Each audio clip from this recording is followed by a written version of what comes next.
What I kind of like about my job is the diversity where, yesterday I was mixing kid songs and then I was editing drums for a metal band, and it sort of every day is a whole new set of challenges. This is Elm Street Recording. We're in Lansing. This is Rio Town, the area just south of downtown. It's in my hood. I think it was really good for me to move the studio next door, and so it's difficult working from home because you have sort of a professional life and a personal life, and in recording, it's music and it's a personality business, and they're always going to blur together. But it was really hard when they were in the same space. So typically I roll out of bed at 9:30, and I make myself a cup of coffee, and then the studio is right next door, so I walk next door, and then, like I said, during the week, a lot of times I'm editing or working on my own, and so those times are pretty relaxed, just kind of hanging out and chipping away at stuff as I feel like it. And then pretty typically I'll start an evening session at 5 or 6 and then work until 10-ish. Weekends usually are sort of long days of tracking with bands and bigger groups like that. During the week, I'm usually editing and mixing and doing work on my own during the days, and then in the evenings usually as more normal recording sessions again.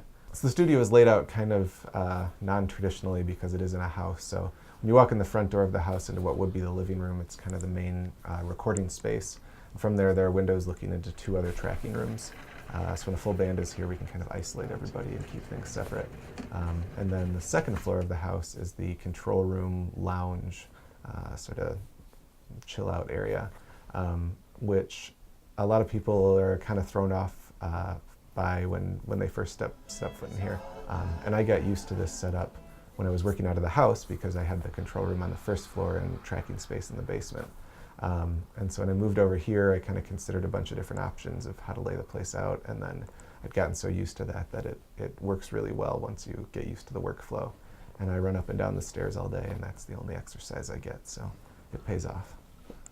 People are always going to want to make music, and they're always going to want to record music and release that music to their friends and fans and so on.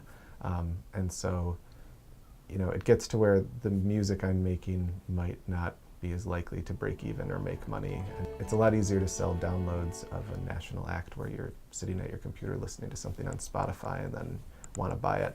It's a lot trickier for local bands to tap into that.